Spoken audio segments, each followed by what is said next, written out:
Hello students. So last class में हम लोग ने इस क्वेश्चन पे एंड किया था कि the vapour content in the air is measured using a physical quantity called dash. तो यहाँ पे ना हम लोग रिलेटिव ह्यूमिडिटी कर रहे थे, यही पे स्टॉप हो गया था लेक्चर। ठीक है। सो रिलेटिव ह्यूमिडिटी क्या होती है, मैं आपको यहाँ पे एक्सप्लेन करती हूँ। एक सेकेंड, मेरे स्क्रीन शेयर हो रहा था वो अब ये होगा।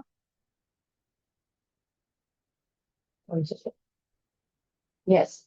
तो फॉर एग्जाम्पल, मेरे एयर को सैचुरेट होने के लिए एक ये बहुत था हो गया।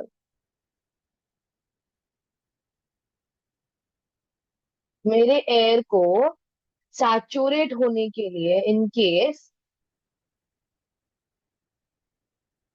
200 ग्राम्स ऑफ वाटर लगने वाला है। ठीक है, वाटर वेपर लगने वाला है 200 grams to be saturated completely. ठीक है।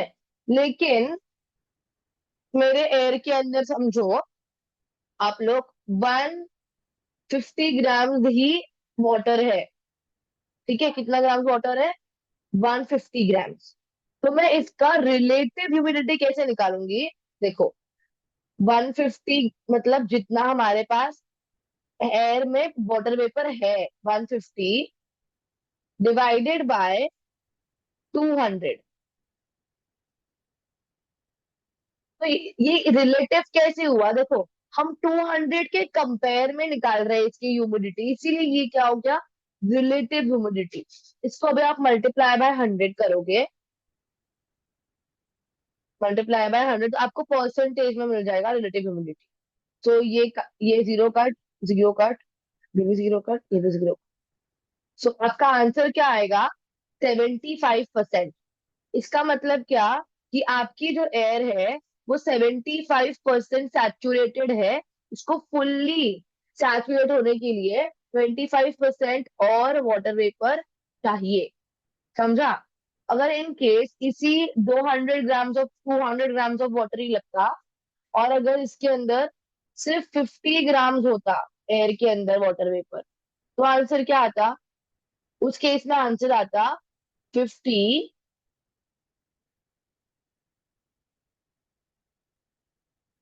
डिवाइडेड बाय 200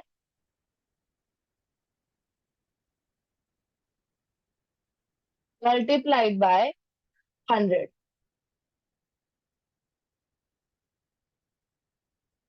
उस केस में आंसर हो जाएगा 25%। मतलब आपकी जो एयर है वो सिर्फ 25% ही सैचुरेट हुई है। ठीक है, तो इसके अंदर आंसर क्या आएगा? 25%।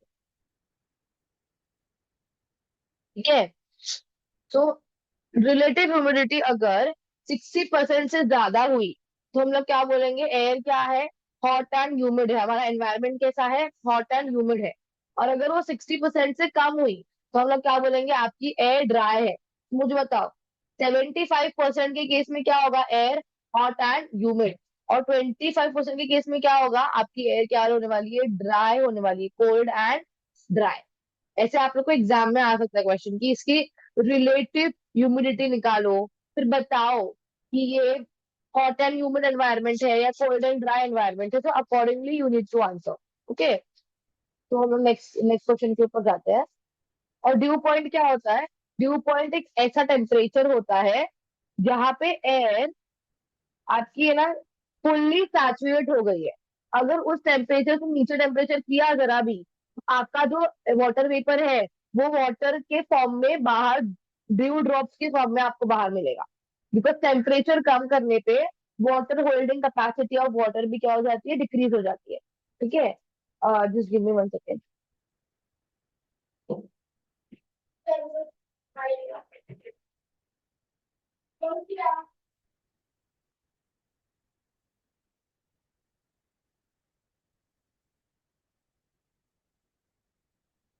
यस, सो नेक्स्ट क्वेश्चन क्या पूछा है? For the normal I the near point is dash centimetre.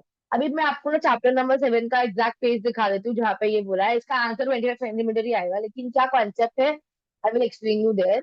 1 minute. Yes, chapter 7 में दिया है ये। जो भी कलरफुल बॉक्सेस है वो सारे पढ़ के जाने एग्जाम के लिए, बिकॉज वो सारा इम्पोर्टेंट इम्पोर्टेंट सेक्शन है।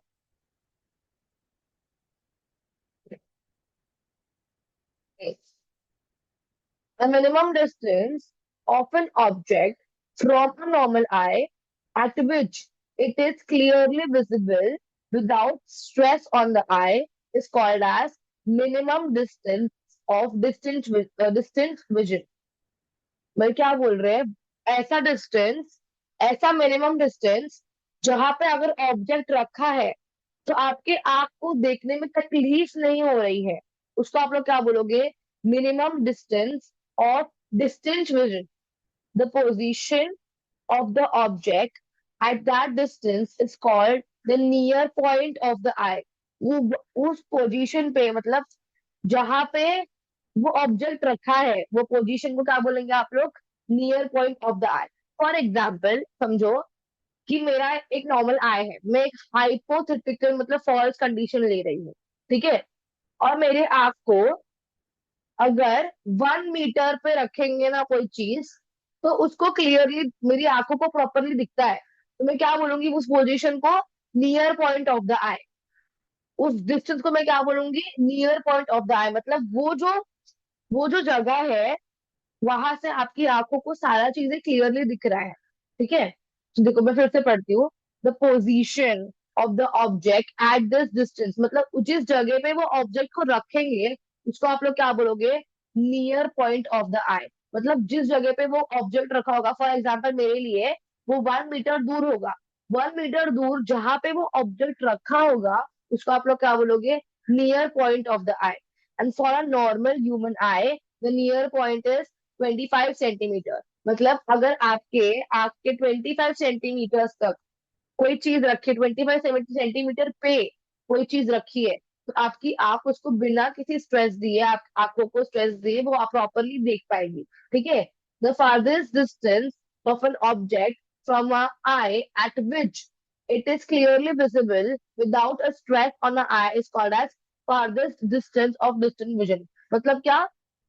कि जितना दूर तक आपकी आंख देख सकती है बिना आपकी आंखों को स्ट्रेस दिए, ठीक है? So the position of the object at that distance is called as far point of the eye। and human eye के लिए far point क्या है? infinity। मतलब आप लोग कहीं पे भी आपके आईज को बिना स्ट्रेस दिए देख सकते हो। लेकिन मिनिमम डिस्टेंस क्या है? 25 सेंटीमीटर। 25 सेंटीमीटर के पहले अगर कोई चीज रखी है तो आपकी आंखों पे स्ट्रेस आता है वो चीज को देखने के लिए। तो देखो आपको ये 25 सेंटीमीटर भी याद रखना है और इन्फिनिटी भी याद रखना है। नियर पॉइंट क्या है? 25 सेंटीमीटर। फार पॉइंट क्या है? इन्फिनिटी। ठीक है, क्लियर? तो इसमें से क्या क्वेश्चन आ सकता है? मिनिमम डिस्टेंस ऑफ डिस्ट्रीब्यूशन क्या होता है? नियर पॉइंट किसको बोलते हैं हम लोग? फार पॉइंट किसको बोलते हैं? फादरेस्ट डिस्टेंस ऑफ डिस्ट्रीब्यूशन क्या होता है? ये सारे डेफिनेशन पूछ सकते हैं। और दो डेटा दिया है, एक 25 सेंटीमीटर का और एक इन्फिनिटी का। ये आपको दो डेटा ध्यान में रखना है, ठीक है? तो इसका आंसर यहाँ पे क्या आएगा? 25 सेंटीमीटर। अगर यहाँ पे लिखा होता for the normal human I the far point is that centimetre, तो आप लोग क्या बोलते हैं? इन्फिनिटी। क्या आपका आंसर क्या आता? इन्फिनिटी। फिर क्या बोला है? The astronomical object closest to us is dash, sorry, the astronomical object closest to us is dash is our galaxy. In our galaxy आना चाहिए था, यहाँ पे ये रॉन्ग लिखा है उन्होंने, ठीक है? वो लोग क्या बोल रहे हैं? हमारे फॉर एग्जाम्पल स्टार्स हुए, आपका आपका जो प्लैनेट्स हुए, ये सारे क्या होते हैं? Astronomical object. ऐसा कौन सा एस्ट्रोनॉमिकल ऑब्जेक्ट है जो अर्थ के बहुत क्लोजेस्ट में है? वो हमारी गैलेक्सी से बिलोंग करता है, तो वो क्या है? हमारा मून। मून जो है अर्थ के क्या है? बहुत ज्यादा क्लोज है। And even moon is also a astronomical object, and that is why इसका आंसर क्या आएगा? मून, ठीक है? मार्स दूर है, वीनस दूर है, भले मतलब पहले मार्स, मतलब मर्क्यूरी, वीनस, फिर अर्थ आता है। आप लोगों को लगेगा अर्थ की तो पास में वीनस होना चाहिए, लेकिन नहीं। अर्थ के पास में कौन है? मून है, ठीक है? उसके बाद में आता है in the Wilfley table method the particles of the game are separated by dash separation method. आपको पता है विल्फी टेबल और हाइड्रोलिक सेपरेशन मेथड किसके ऊपर बेस्ड है? ग्रेविटेशनल सेपरेशन के ऊपर बेस्ड है। इसलिए इसका आंसर क्या आएगा? डी। इस मेथड को मैंने पिछले क्लास में, पिछले पेपर्स के अंदर डिस्कस किया हुआ है, इसलिए वो एक्सप्लेनेशन आई गेस इधर के लिए इनफ होगी, इसलिए मैं इसको एक्सप्लेन नहीं कर रही हूँ फिर से। तो आपको आंसर बता रही हूँ कि इसका आंसर क्या आएगा, ग्रेविटेशनल सेपरेशन मेथड। ठीक है, फिर क्या आएगा, find the odd man out. आपको यहाँ पे ऑड मैन आउट ढूंढना है। देखो, वोल्ट मीटर क्या करता है, वोल्टेज को मेजर करता है। एम क्या करता है, करंट को मेजर करता है। गैल्वेनोमीटर क्या करता है, करंट सर्किट के अंदर है या नहीं है, कौन से डायरेक्शन में है, वो बताता है। थर्मोमीटर क्या है, ये अलग है, ये टेम्परेचर का मेजर है, इसलिए इसका आंसर यहाँ पे आंसर क्या आएगा, थर्मोमीटर। ठीक है, फिर यहाँ पे आता है कंप्लीट द कोरिलेशन। अल्कीन में क्या होता है, carbon carbon double bond carbon. Alkyne में क्या होगा, कार्बन ट्रिपल बॉन्ड कार्बन। ठीक है, तो मैं आप लोग यहाँ पे लिख के दिखाती हूँ। आप लोग को मैंने अल्कीन अल्काइन ना एक्सप्लेन किया पहले। देखो, अल्कीन में क्या होगा, कार्बन और कार्बन के बीच में कितना बॉन्ड होगा, 3 बॉन्ड। ठीक है, सो दिस इज अल्कीन। फिर क्या बोला है, the frequency of alternating current is 50 hertz. पहले तो ना आपको मैं फ्रीक्वेंसी और का मतलब समझा देती हूँ, फिर एसी करंट समझाती हूँ। देखो क्या होता है, फ्रीक्वेंसी का मतलब क्या होता है, फॉर एग्जाम्पल मेरे पास ना कुछ ऐसा है नहीं वो ऐसे करके दिखाने के लिए आपको। मैं फ्रीक्वेंसी का मतलब सिंपली समझा देती हूँ। आप लोग को पता है पेंडुलम देखा है आप लोगों ने, वो क्लॉक जो ऐसे ऐसे ऐसे ऐसे सब घूमता है, उसका जो होता है ना, मेरे को प्रॉपर वर्ड नहीं मिल रहा है। तो पेंडुलम में पता है नीचे से कुछ ना कुछ रोटेट करता रहता है, रोटेट करता रहता है। वो हर सेकेंड में एक रोटेशन कंप्लीट करता है, ऐसे ऐसे ऐसे ऐसे। तो 1 सेकेंड के अंदर, अरे मैं आपको ना दिखाना चाहती हूँ कुछ तो चीज। अभी से मेरा बाल का बक्कल है यहाँ पे, चलो मैं इसी से आपको एक्सप्लेन करती हूँ। फॉर एग्जाम्पल समझो ये पेंडुलम का बॉल है नीचे वाला।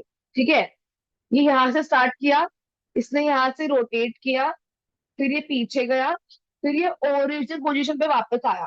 इसको आप लोग क्या बोलोगे, वन रोटेशन। मैं आप लोग को फिर से विजुअलाइज कराती हूँ।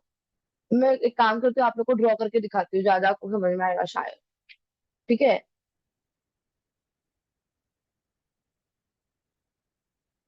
एक मिनट।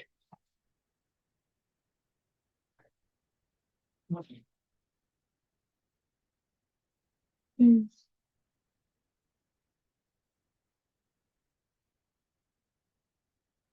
ये है, ये है।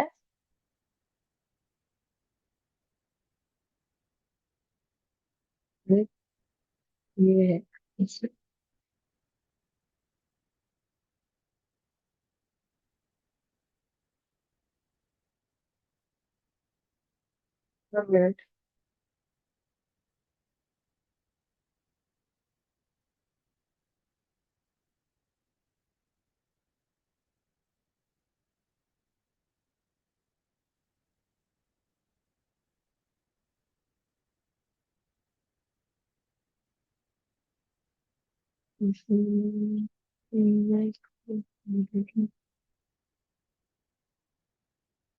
हम्म, तो ये जो आपका पेंडुलम है, फॉर एग्जाम्पल ये इसका ओरिजिनल पोजीशन है। ठीक है,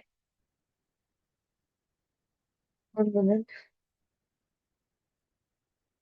ये पेंडुलम एक बार यहाँ जाएगा, ठीक है, एक बार ये इधर जाएगा, और फिर वो फिर से अपने पोजीशन पर लौट जाएगा। तो मतलब ये ऐसा स्विंग करेगा, देखो ऐसा एक बार जाएगा, फिर ये ऐसे जाएगा पीछे, फिर ये वापस से अपने ओरिजिनल पोजीशन पे वापस आ जाएगा, यहाँ पे जो मिडिल पोजीशन है यहाँ पे वापस आ जाएगा। तो इसको आपने क्या, आप लोग क्या बोलोगे, इसने एक रोटेशन कंप्लीट किया। इसको साइंटिफिक लैंग्वेज में हम लोग ऑसिलेशन भी बोलते हैं, वो जाने दो। खाली आप लोग एक चीज समझो कि वो अपने ओरिजिनल पोजीशन पे 1 सेकेंड के अंदर वापस आ गया। ठीक है, और उसने 1 सेकेंड में एक ही बार स्विंग किया। तो हम लोग क्या बोलोगे, इसकी जो फ्रीक्वेंसी है वो 1 हो गई। ठीक है, अगर ये 1 सेकेंड में अपने ओरिजिनल पोजीशन पे कम से कम 10 बार आता, मतलब 1 सेकेंड के अंदर ही वो 10 बार ऐसे ऐसे ऐसे ऐसे करके अपने ओरिजिनल पोजीशन पे आ जाता, तो आप लोग क्या बोलते हैं, इसकी फ्रीक्वेंसी कितनी हो गई, 10 हो गई। इसका क्या मतलब होता है, देखो आपको पता है कोई बच्चा झूला झूल रहा है, समझ, ठीक है, वो अपने पोजीशन पे आया, पहले जो मिडिल पोजीशन उसकी होती है, नॉर्मल पोजीशन, वहां पे आया। अगर वो 1 सेकेंड के अंदर 10 बार उसी पोजीशन से क्रॉस क्रॉस करेगा, उसी पोजीशन पे आ जाएगा 10 बार, ऐसा एक बार नहीं होता, एक सेकेंड में 10 बार अगर ऐसा हुआ, तो आप लोग क्या बोलोगे, उसकी फ्रीक्वेंसी कितनी हो गई? 10 हो गई। अगर वो 1 सेकेंड में उस पोजीशन से 100 बार आके जाए, 100 बार, तो आप लोग क्या बोलोगे, उसकी फ्रीक्वेंसी कितनी हो गई? 100 हो गई। ठीक है, सो मतलब वो अपने ओरिजिनल पोजीशन पे, 1 मिनट, अपने ओरिजिनल पोजीशन पे 1 सेकेंड के अंदर कितनी बार वापस आता है, उसको आप लोग क्या बोलोगे, वो उसकी फ्रीक्वेंसी होती है। ठीक है, मतलब फॉर एग्जाम्पल, अगर ये जो पेंडुलम का ये जो है, ये अगर ऐसे स्विंग करके करके करके 1 सेकेंड के अंदर 10 बार इस पोजीशन के ऊपर आएगा, तो आप लोग क्या बोलोगे, इसकी फ्रीक्वेंसी कितनी हो गई? 10 हो गई। अगर ये 1 सेकेंड के अंदर 20 टाइम्स ऐसे ऑक्सीलेट करके अपने ओरिजिनल पोजीशन के ऊपर आएगा, तो आप लोग क्या बोलोगे, इसकी फ्रीक्वेंसी कितनी हो गई? 20 हर्ट्ज हो गई। ठीक है, तो बच्चे वाले एग्जाम्पल से ज्यादा क्लियर हो गया होगा, अगर नहीं क्लियर हुआ है तो एक बार फिर से ट्राई करते हैं। ठीक है, कोई बच्चा है, वो झूला झूल रहा है, ठीक है, झूला झूलते वक्त जो नॉर्मल पोजीशन है वो उसका ओरिजिनल पोजीशन है, जो अभी अभी भी मूव नहीं किया उसने, उसका जो ओरिजिनल पोजीशन था स्टार्टिंग में झूला झूलने से पहले, उसका स्टार्टिंग का पोजीशन हो गया। ठीक है, अब उसने झूला झूलना शुरू किया। अगर वो 1 सेकेंड के अंदर, अगर वो अगर वो 1 सेकेंड के अंदर उस पोजीशन पे सिर्फ एक ही बार आता है वापस से, तो आप लोग क्या बोलोगे, उसकी फ्रीक्वेंसी कितनी हो गई? 1 हो गई। अगर वो 1 सेकेंड के अंदर उस स्टार्टिंग पोजीशन पे 20 बार आ गया, 1 सेकेंड के अंदर ही झूल गया, तो आप लोग क्या बोलोगे, उसकी फ्रीक्वेंसी कितनी हो गई? 20 हो गई। सो ऐसा होता है फ्रीक्वेंसी का मतलब, ओरिजिनल पोजीशन पे कितनी बार आपका वो ऑब्जेक्ट आ रहा है। ठीक है, it not only belongs to object, और मतलब बहुत सारी दूसरी चीजों पे भी फ्रीक्वेंसी हम लोग देखते हैं, लेकिन फिलहाल तो हम लोग उसी की बात कर रहे हैं। ठीक है, 1 मिनट। सो एसी करंट का एसी करंट का फ्रीक्वेंसी कितना होता है? 50 हर्ट्ज। कितना होता है? 50 हर्ट्ज। मतलब वो क्या होता है, एसी करंट ना पहले प्लस पे होता है, पहले उसकी प्लस साइकिल चलती है ऐसे, फिर उसकी माइनस साइकिल चलती है, फिर प्लस साइकिल चलती है, फिर माइनस साइकिल चलती है। मतलब वो 1 सेकेंड के अंदर 50 बार प्लस माइनस प्लस माइनस करता है। इसलिए आपने क्या बोला, इसका फ्रीक्वेंसी कितना हो गया? 50 हर्ट्ज। देखो खुद से समझो, हर्ट्ज मतलब क्या, क्या होता है hertz? Hertz is the measure, is the unit of frequency. अगर मैं 50 लिख रही हूँ, 50 हर्ट्ज लिख रही हूँ, इसका मतलब क्या होगा, कि कोई चीज 1 सेकेंड में 50 बार अपने ओरिजिनल पोजीशन पे आई है। इसका मतलब एसी करंट में क्या होता है, एसी करंट का डायरेक्शन चेंज होता है। पहले वो प्लस में होता है, फिर माइनस में होता है, फिर वो प्लस में होता है, फिर वो माइनस में होता है। प्लस माइनस कुछ नहीं होता, प्लस माइनस सिर्फ उसकी डायरेक्शन होती है। ठीक है, अगर वो किसी एक डायरेक्शन में जा रहा है तो हम लोग उसको प्लस मान लेंगे, और उसी के अपोजिट डायरेक्शन को हमें माइनस मान लेंगे, ऐसा होता है। ठीक है, तो एसी करंट क्या करती है ना, अपना डायरेक्शन प्लस माइनस चेंज करती है। तो वो 1 सेकेंड के अंदर 50 बार ऐसा करती है। 50 बार मतलब प्लस माइनस वो 50 टाइम्स करती है। इसलिए हम लोग क्या बोलेंगे, इसकी फ्रीक्वेंसी कितनी हो गई? 50 हर्ट्ज। ठीक है, I hope this was clear. अब नेक्स्ट आता है हमारा वेवलेंथ ऑफ रेड लाइट। अब ये वेवलेंथ क्या होती है, देखो ये आपका एक वेव हो गया, ठीक है,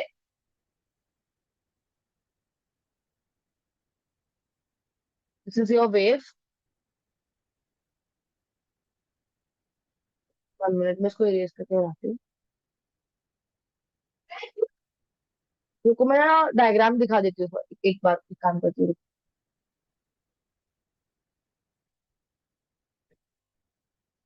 1 मिनट।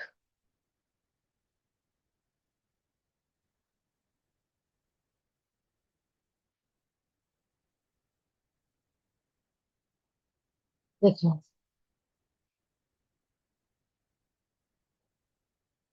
हम्म, ये ना आपका एक वेव है। जो टॉप मोस्ट पोर्शन होता है उसको आप लोग क्या बोलते हो? क्रेस्ट बोलते हो। जो लोअर मोस्ट पोर्शन होता है उसको क्या बोलते हो आप लोग? ट्रफ बोलते हो। ठीक है, एक क्रेस्ट, एक क्रेस्ट, एक ट्रफ और एक क्रेस्ट के बीच का जो डिस्टेंस है ये, इसको आप लोग क्या बोलोगे? उसका वेव का वेवलेंथ।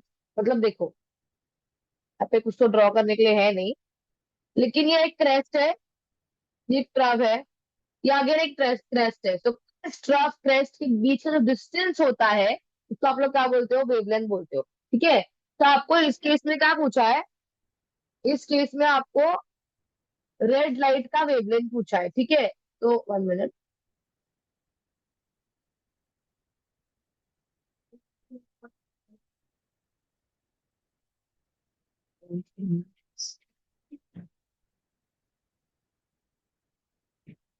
सो रेड लाइट के केस में उसका वेवलेंथ कितना होता है, 700 नैनोमीटर। मतलब एक क्रेस्ट, एक ट्रफ और एक क्रेस्ट के बीच का जो डिस्टेंस है दैट इज 700 नैनोमीटर। मैं फिर से दिखा देती हूँ यहाँ पे ड्रॉ करके। 1 मिनट। देखो ये वेव है, ये इसका ट्रफ हुआ, ये क्रेस्ट हुआ, फिर ये ट्रफ हुआ, फिर ये क्रेस्ट। अरे ये खराब बन रहा है, अच्छे से नहीं बन रहा है, क्रेस्ट हुआ। ठीक है, this is one crest, this is one trough and this is this is one crest. ठीक है, सो एक क्रेस्ट, एक ट्रफ और एक क्रेस्ट के बीच का ये डिस्टेंस जो है, ये वाला डिस्टेंस, इसको आप लैम्बडा बोलते हो और इसको हम लोग वेवलेंथ भी बोलते हैं। और रेड लाइट के केस के अंदर ये होता है 700 नैनोमीटर। नैनो क्या होता है, 10 raised to the power -9 होता है, तो इसका ध्यान में रखो मत। सिर्फ इतना याद रखो कि रेड लाइट के केस में कितना होता है, 700 नैनोमीटर। ठीक है, अब देखो, name the first artificial satellite send bye Russia in space. तो ये आप लोग को नाम याद रखना है, स्पुतनिक 1। पहली आर्टिफिशियल सैटेलाइट जो रशिया ने स्पेस में भेजी थी उसको आप लोग क्या बोलते हो, स्पुतनिक 1। उसका नाम क्या है, स्पुतनिक 1। ठीक है, इसके आगे आपका जो ये 3 क्वेश्चन है, I will take it shortly, अभी मैं आप लोग का क्वेश्चन डिस्कस करूंगी। फिर ये वाला जो क्वेश्चन है, क्वेश्चन नंबर ए बी का क्वेश्चन नंबर 1, ये हमारा लेक्चर में होगा, दूसरे लेक्चर के अंदर लेंगे हम लोग। फिर हम लोग बात करते हैं, observe the figure, observe the given figure of a Fleming right hand rule and write the labels A and B correctly. आपको ये बहुत बार कराया है क्लास में, यहाँ पे भी समझा देती हूँ एक बार। देखो, जो थंब है वो जिस डायरेक्शन में आपका मोटर जो कंडक्टर मोशन कर रहा है उस डायरेक्शन में रहने वाला है। का इंडेक्स फिंगर जो है वो हमेशा डायरेक्शन ऑफ मैग्नेटिक फील्ड बताएगा। आपका जो मिडल फिंगर है वो क्या बताएगा, डायरेक्शन ऑफ इंड्यूस करंट। यहाँ पे इंड्यूस वर्ड लिखना बहुत इंपॉर्टेंट है, बिकॉज देखो, फोर्स ऑन द कंडक्टर के केस में, फ्लेमिंग्स लेफ्ट हैंड रूल के केस में, आपका थंब क्या बता रहा था, force on the conductor.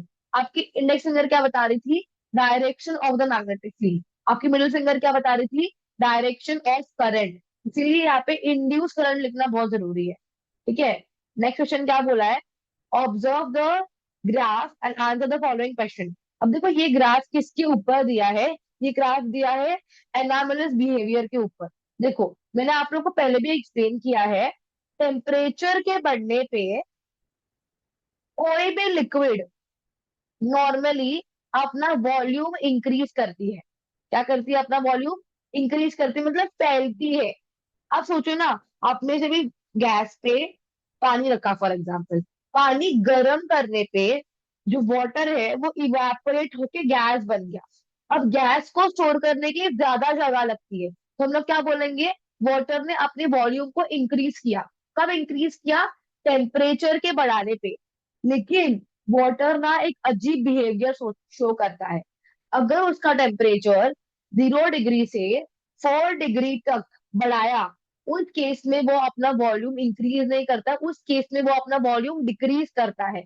So instead of increasing the volume temperature बढ़ने पे, वो अपने वॉल्यूम को डिक्रीज करेगा। वॉल्यूम को डिक्रीज करने का मतलब क्या हुआ, फॉर एग्जाम्पल आपको समझाती हूँ कि समझो, मैंने पहले ना 500 स्क्वायर फीट की जगह में 10 लोगों को रखा था।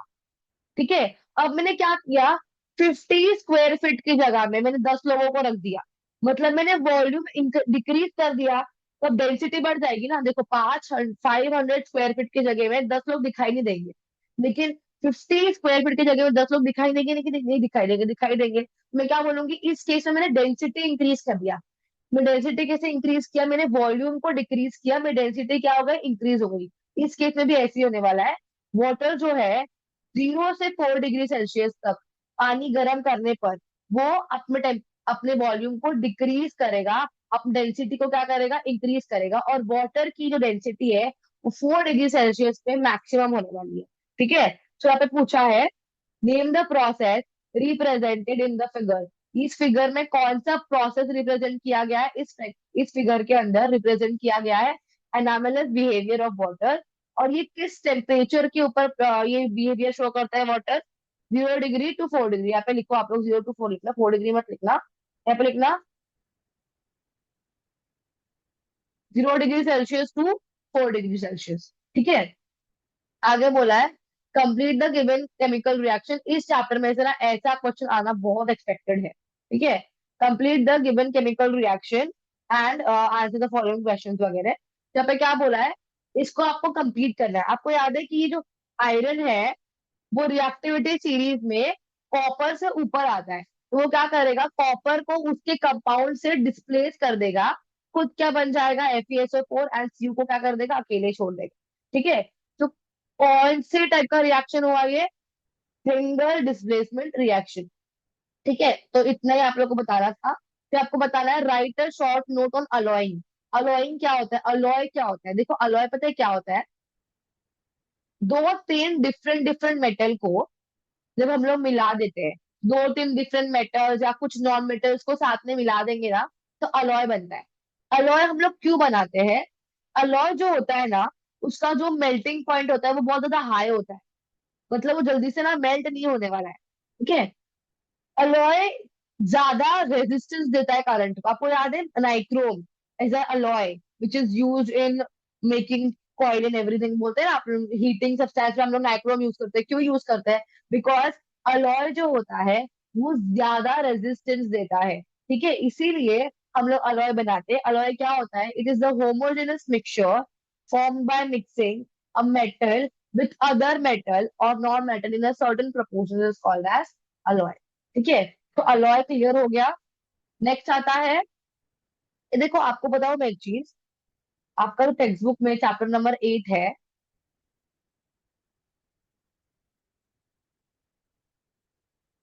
चैप्टर 8 में आपका जो ये सब ओर का जो दिया है ना, ये ओर का ये जो डायग्राम वगैरह दिया है, आपको ये एक बार करना पड़ेगा। ठीक है। और ये मेथड हम लोग कहाँ पे यूज करते हैं, ये भी आपको करना पड़ेगा एक बार। ठीक है। हो सके ना मैं ट्राई करूंगी, मैं ये सब आपको ना एक बार एक्सप्लेन कर दूंगी। I will try in the end, जब मेरा सारा पेपर सब तरह के हो जाएगा ना, तो मैं आपको ट्राई करूंगी कि आपको एक बार एक्सप्लेन कर दूंगी। ठीक है। फिर ये जो लास्ट में आता है ना, गैल्वेनाइजिंग, इस पे short note, tinning, anodisation, electroplating, alloying, तो ये सब आपको इसके ऊपर डेफिनेशन पूछ सकते हैं। और अलॉय के अंदर एक और चीज पे आएगा कि ब्रॉन्ज में क्या यूज करते हैं हम लोग, 90% कॉपर, 10% टिन। स्टेनलेस स्टील में हम लोग क्या यूज करते हैं, 74% आयरन, 18% क्रोमियम एंड 8% कार्बन। तो आपको ये दो डेटा भी याद रखना पड़ेगा। अलॉय क्या होता है, अलॉय क्यों यूज करते हैं, क्योंकि हम लोग इससे क्या कर सकते हैं, देखो पहली बात तो मेटल जो आपका सब्सटेंस है उसका मेल्टिंग पॉइंट बढ़ जाता है, वो करंट को ज्यादा रेजिस्टेंस दे पाता है। और एक और चीज, the main intention behind this to decrease the intensity of corrosion of metals, मतलब मेटल्स खराब भी नहीं होते। तो आपको पूछेंगे ना कि write the 3 reasons why we make alloys, तो आप लोग वो 3 रीजंस लिख के आ सकते हो। ठीक है। तो वो ये सब पॉइंट ना आप लोग को ध्यान में रखना है, एग्जाम से पहले करके जाना है। फिर क्या बोला है, an element has its electronic configuration 2,8,2। Now answer the following question. Atomic number क्या है? एटॉमिक नंबर के लिए आपको सिर्फ इसके जो नंबर है ना, इसको ऐड करना पड़ेगा। मतलब 2 + 8 + 2 के क्या देगा, आपको क्या देगा, एटॉमिक नंबर दे देगा। फिर क्या बोला है, what is the group of this element, मतलब कौन से ग्रुप को ये बिलोंग करता है। तो देखो, ग्रुप कैसे पहचानना है ये मैं आपको थोड़ा टाइम बाद में समझाती हूँ, लेकिन पीरियड कैसे पहचानना है मैं आपको पहले समझा देती हूँ। ठीक है। आपको जितने भी नंबर्स दिख रहे हैं, यहाँ पे कितने नंबर्स दिख रहे हैं, 1, 2, 3, 3 नंबर्स दिख रहे हैं, मतलब 3 शेल होंगे। जितने शेल होंगे वो उसका पीरियड नंबर होगा। सिंपल। अगर यहाँ पे चार नंबर्स होते, 2,8,8,4, तो आपका पीरियड नंबर कितना होता? 4। अगर यहाँ पे सिर्फ तीन ही नंबर होते, 2,8,1, तो पीरियड नंबर क्या आएगा? 3 आएगा। तो यहाँ पे जितने नंबर आपको दिखेंगे, जितने शेल्स आपको दिखेंगे, उतना आपका क्या होने वाला है? पीरियड नंबर होने वाला है। अगर मैं बोलूंगी मतलब इलेक्ट्रॉनिक कॉन्फ़िगरेशन सिर्फ 2 है, तो मुझे बता कितने नंबर आप लोग को दिख रहा है? यहाँ पे सिर्फ एक नंबर दिख रहा है। तो क्या कितना शेल नंबर आएगा? शेल नंबर 1 आएगा। Shell number 1 sorry, period number 1 आएगा। ठीक है, तो जितने नंबर्स आपको यहाँ पे दिखेंगे, उतना ही आपका क्या होने वाला है? पीरियड नंबर होने वाला है। ठीक है, आपको अभी ग्रुप कैसे आइडेंटिफाई करना है? देखो, आपको पहली बात तो ना बैलेंस शेल इलेक्ट्रॉन समझ में आना चाहिए कि लास्ट के शेल में कितने इलेक्ट्रॉन है। मुझे बताओ, 2,8,2 में लास्ट वाला शेल कौन सा है? ये वाला जो शेल है ना, वो लास्ट शेल है। तो ग्रुप देखने के लिए आपको लास्ट वाले नंबर पे ध्यान देना है। अगर लास्ट वाला नंबर 1 है, तो ग्रुप वाला आएगा। अगर लास्ट वाला नंबर 2 है, तो ग्रुप 2 आएगा। अगर लास्ट नंबर 3 है, तो ग्रुप 13 आएगा। 4 है तो 14 आएगा। 5 है तो 15 आएगा। 6 है तो 16 आएगा। 7 अगर है 17 आएगा, और अगर 8 है तो 18 आएगा। ठीक है, फॉर एग्जाम्पल, टू, एक सेकेंड, ये लिख क्यों ले रहा है? अगर ये होगा 2,6, सो आपका पहले पहचानो वैलेंस शेल कौन सा है? लास्ट वाला है। उसमें कितने इलेक्ट्रॉन्स है? 6 इलेक्ट्रॉन्स है। इसका मतलब पीरियड नंबर किस में जाएगा ये? सॉरी, पीरियड नंबर नहीं, ग्रुप नंबर किस में जाएगा ये? 16 में जाएगा। सिमिलरली अगर यहाँ पे होता 2, फॉर एग्जाम्पल 4, ठीक है, तो पहले पहचानो कि वैलेंस शेल कौन सा है। तो ये वाला वैलेंस शेल है, और वैलेंस शेल में कितने इलेक्ट्रॉन है?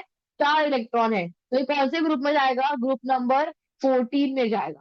ठीक है, अगर ये होता 2,8, ये 8 है, ,3, अगर 2,8,3 होता, पहले पहचानो कौन सा बैलेंस शेल है? लास्ट वाला बैलेंस शेल है।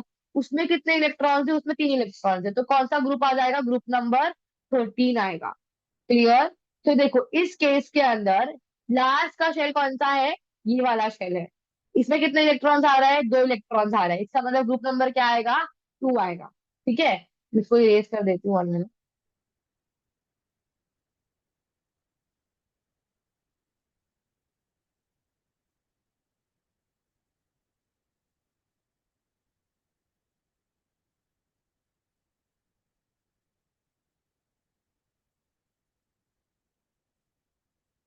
ठीक है, अब इसके बाद में क्या बोला है? तो ये वाला क्वेश्चन अगर आप लोग को आएगा तो आप अटेंड कर पाएंगे। देखो, एटॉमिक नंबर अगर बोलेंगे, तो ये सारे नंबर्स को आप लोग ऐड कर देंगे। पीरियड नंबर अगर आपसे पूछा, तो कितने नंबर्स है यहाँ पे? 3 नंबर है। तो जितने नंबर्स होंगे उतना का क्या आएगा? पीरियड नंबर आएगा। और अगर ग्रुप देखने के लिए बोलोगे, तो आप सबसे लास्ट वाला डिजिट देखेंगे। उसमें अगर 1 आया तो ग्रुप नंबर 1, 2 आया तो ग्रुप नंबर 2, 3 आया तो ग्रुप नंबर 13, 3 नहीं है 13, और फिर so on and so forth. ठीक है, उसके आगे क्या लिखा है कि observe the given figure showing the orbit of a planet moving around the sun and write the 3 laws related to it. Here you need to write Kepler's law. ठीक है, कि orbit of earth is an eclipse with sun at one of its foci, कि जो line joining है वो sweeps equal area in equal interval of time, and जो period of revolution होता है इट इज मतलब T square is directly proportional to R cube. को ये सारा लिख के आना है। मैं आपको आप एक बार एक्सप्लेन कर देती हूँ ये। हम्म,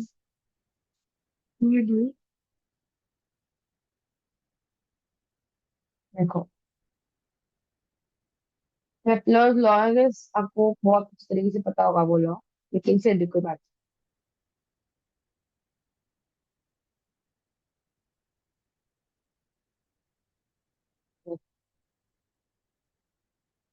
यहाँ पे the orbit of a planet is an ellipse with one with sun at one of its foci। देखो, आपको मैंने बताया था एलिप्स के ना 2 फोकाई होते हैं, मतलब 2 फोकस होता है। तो हम लोग जहां पे खड़े हैं उसके रिस्पेक्ट में हम लोग बोलेंगे कि सन इस फोकस पे या सन उस फोकस पे है। ठीक है, ये क्लास में एक बार हुआ है, एक बार ब्रश अप कर दे रही हूँ मैं। ठीक है, So the orbit of a planet is an ellipse with sun at one of the foci. मतलब किसी एक फोकाई पे हमारा क्या होगा, सन होगा। हम लोग कौन से फोकस से मानेंगे वो डिपेंड करेगा कि हमारा प्लैनेट कहाँ पर है। ठीक है, फिर क्या आएगा यहाँ पे, चैप्टर का सेकंड लॉ क्या आएगा, the line joining the planet and the sun sweeps equal area and in equal interval of time. मतलब एक सेकेंड के अंदर, फॉर एग्जाम्पल मैं आप लोग को यहाँ पे स्पॉटलाइट में देखो, the line joining the planet and the sun, मतलब प्लैनेट और सन को जो लाइन ज्वाइन कर रही है वो इक्वल एरिया क्रॉस करेगी इक्वल इंटरवल ऑफ टाइम में। मतलब ये जो डीसी का एरिया है, जो ईएफ का एरिया है और ये एबी का एरिया है, वो क्या है, सेम है। Because the distance travel by that planet है इन 1 सेकेंड और 2 सेकेंड, और डिपेंड कि कितना टाइम उन्होंने लिया है। ठीक है, फॉर एग्जाम्पल कि ए से बी जाने के लिए उसने लिया 1 सेकेंड। सिमिलरली सी से डी आने के लिए उसने लिया 1 सेकेंड। सिमिलरली ई से एफ आने के लिए उसने लिया 1 सेकेंड। तो 1 सेकेंड में जितना area A B A A S B जितना एरिया है, उतना ही एरिया सी एस डी भी है, उतना ही एरिया ई एस एफ भी है। तो ये सारा एरिया जो है वो क्या है, इक्वल है। ठीक है, फिर क्या बोला है, the square of the period of a revolution around the sun is directly proportional to the cube of the mean distance of a planet from the sun। मतलब क्या कि उसको सन का एक चक्कर काटने के लिए जितना टाइम लगा है, उसका अगर आप स्क्वायर करोगे, that is directly proportional to the cube of the mean distance. का मतलब क्या होता है, देखो, अर्थ और उस प्लान सॉरी सन और उस प्लैनेट के बीच का जो डिस्टेंस है उसका आप लोग एवरेज लोगे। देखो आपको एग्जैक्टली कभी नहीं पता होगा कि अर्थ के और सन के बीच में क्या डिस्टेंस है। ठीक है, इसीलिए हम लोग एवरेज डिस्टेंस लेते हैं। फॉर एग्जाम्पल किसी केस के अंदर आपका जो सन है वो यहाँ पे है, आपका प्लैनेट बहुत दूर है, सो आर की जो वैल्यू है, मिनिमम डिस्टेंस की जो वैल्यू है वो बढ़ जाएगी। अगर रेडियस बढ़ जाएगा, सो जो time taken to complete one revolution है वो भी ऑटोमेटिकली बढ़ जाएगा। करेक्ट। आप लोगों को पता है मैंने क्लास में सर्कल का एग्जांपल दिया था। अगर मैं सर्कल को बड़ा कर दूंगी तो मुझे उसको ट्रैवल करने के लिए ज्यादा टाइम लगेगा।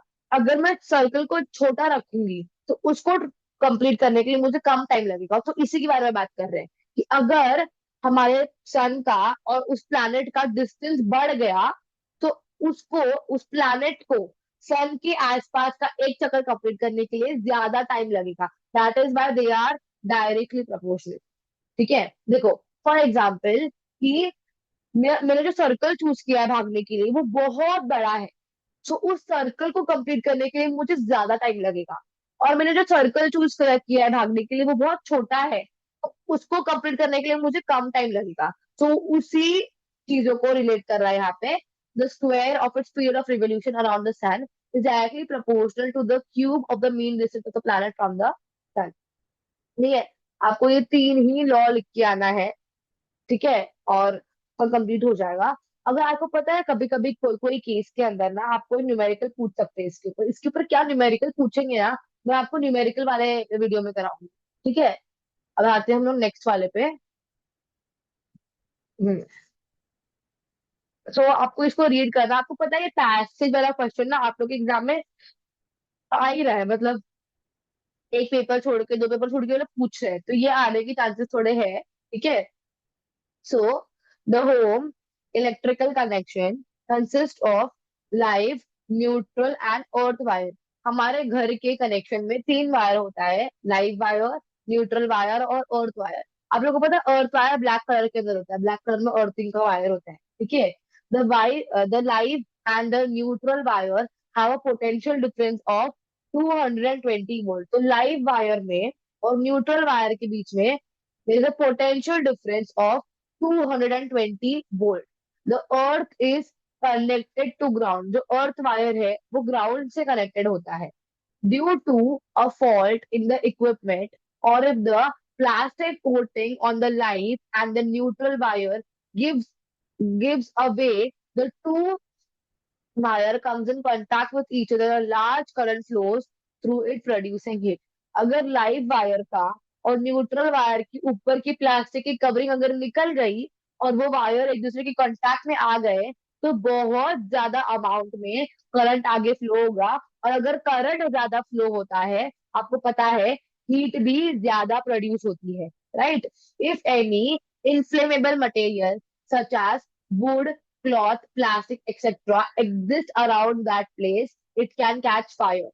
Therefore, a fuse wire is used as a precautionary measure. हम लोग फ्यूज वायर क्यों यूज करते हैं? ताकि ज्यादा अमाउंट ऑफ करंट एक बार में फ्लो नहीं हो। फ्यूज वायर का मेल्टिंग पॉइंट कम होता है, तो अगर एक अमाउंट से ज्यादा करंट फ्लो होगा ना, तो वहां पे ना वो वायर है ना, वो मेल्ट हो जाएगी और कनेक्शन ब्रेक हो जाएगा, ताकि आगे आग नहीं लगेगी। ठीक है? So name the two wires which have potential difference of 220 volt. को पता है बहुत सारे बच्चे इसमें से कॉपी भी नहीं कर पाते, तो आपको क्वेश्चन को बहुत ध्यान से पढ़ना है। कौन से वायर की बात क्या है? Live wire and neutral wire have a potential difference of 220 volt. फिर क्या बोला है? शॉर्ट सर्किट क्या होता है? आप लोग को यही लिखना है, due to a fault in the equipment और if the plastic coating of the live and the neutral wire gives away, the two wire comes in contact and large amount of current flows through it producing heat. इसी point को आपको लिखना है। इससे क्या होता है? शॉर्ट सर्किट होता है। ठीक है? फंक्शन ऑफ फ्यूज वायर क्या है? To prevent short circuit, to prevent high amount of current flowing through the wire. अगर high amount of current wire के अंदर से फ्लो करेगा, तो उस कनेक्शन को वो ब्रेक कर देगा और आगे आग लगने के लिए नहीं देगा। तो this is the function of a fuse wire. आपको इसको प्रॉपरली अपने वर्ड्स में आर्टिकुलेट करके लिखना है। ठीक है? मैं आप लोग को ना टेक्स्ट बुक का दिखा देती हूँ, यहाँ पे आंसर क्या दिया टेक्स्ट बुक के अंदर। 1 मिनट।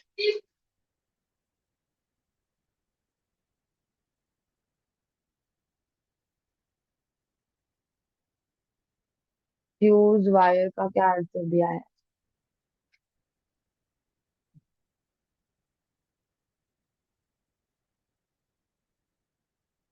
वो चला गया क्या?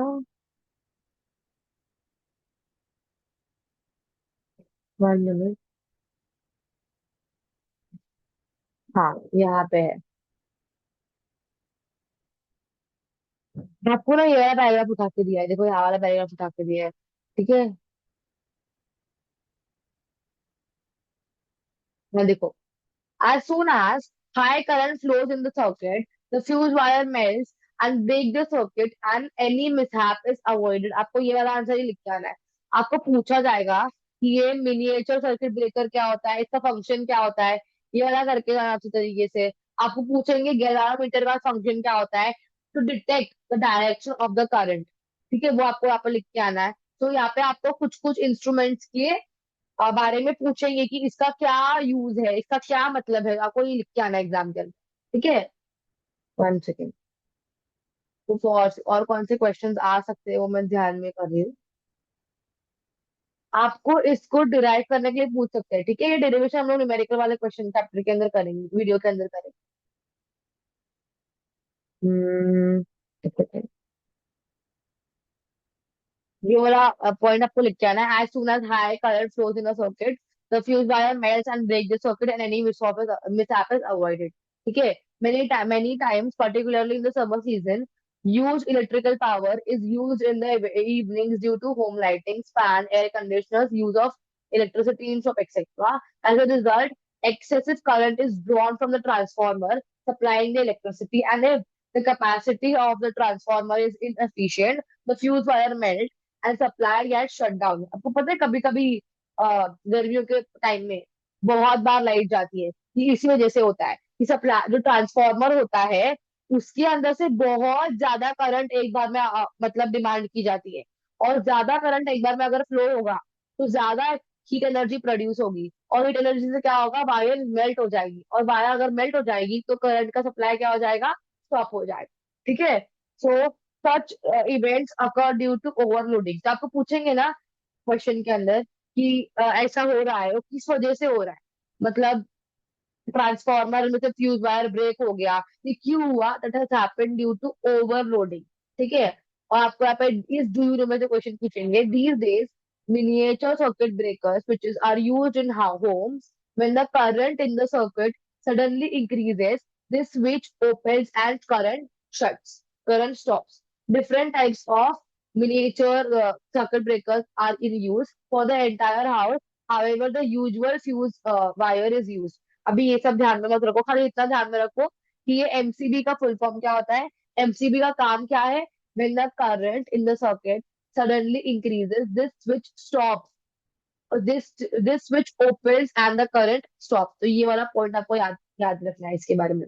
ठीक है, नेक्स्ट क्वेश्चन के ऊपर आते हैं कि आपको बताना है, observe the given figure and answer the following question.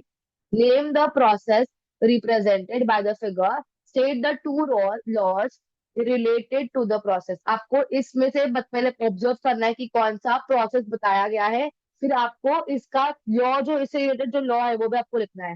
इसमें चेक कितना पेपर बाकी है, चौथा पेपर बाकी है। I just stop the session your. इसके आगे का जो सेशन है वो मैं नेक्स्ट वीडियो के अंदर कवर करूंगी, ठीक है। Thank you so much. हम कभी कभी ना स्टॉप भी नहीं होता, एक सेकंड।